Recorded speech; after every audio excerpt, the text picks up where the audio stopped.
SOS Limited closed on the red Friday, which again, this was really weird. I mean, I'm not even shocked and surprised anymore, just because, I mean, the manipulation around these miners is just out of this world. Like Bitcoin is up, they barely go up or they close down like like Friday, and whenever they're down like even below a percent, this thing will drop like a hot potato, and it pisses me off. I mean, really, it pisses me off, but it is what it is. What can you do?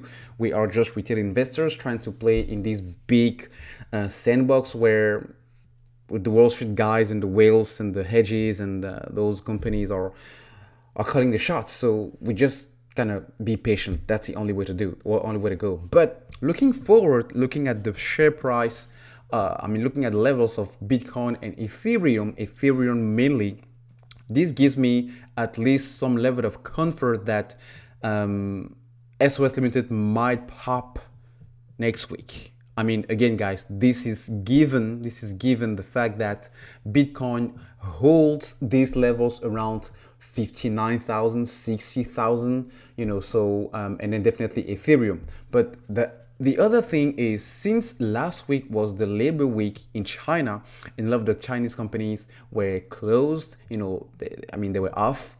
I definitely expect some press release coming from SOS Limited next week, confirming that they finished and they completed the installation of the machines to mine Ethereum. And if that's the case, given the recent highs, the recent run, I mean, look at this. Ethereum is closing to 4,000, flirting with the 4,000 level. So definitely that will push. I will expect this to push the price of SOS Limited. But again, guys, with the price action lately, when Bitcoin is up, it barely goes up or it goes down like last Friday. I mean, it's really hard to tell. But you just never know. You just never know. But one thing is sure, whoever is shorting this and trying hard to keeping this around 4 or 450 at the highest, it won't last forever. Okay, it will come a point where the market and the fundamentals, meaning this company, it's poised to make money. And with all the services that they have in the pipeline for 2021 and the years to come, man, there are so more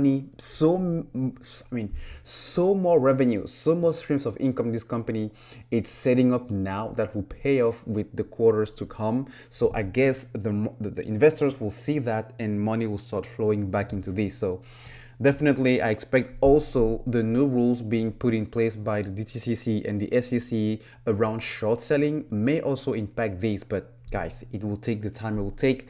But at least the only thing you'll do is to hold and then maybe average down when the share price dips below 4 or below, a low level if you can afford to. At least that's what I'm doing. So those just my 2 cents, guys.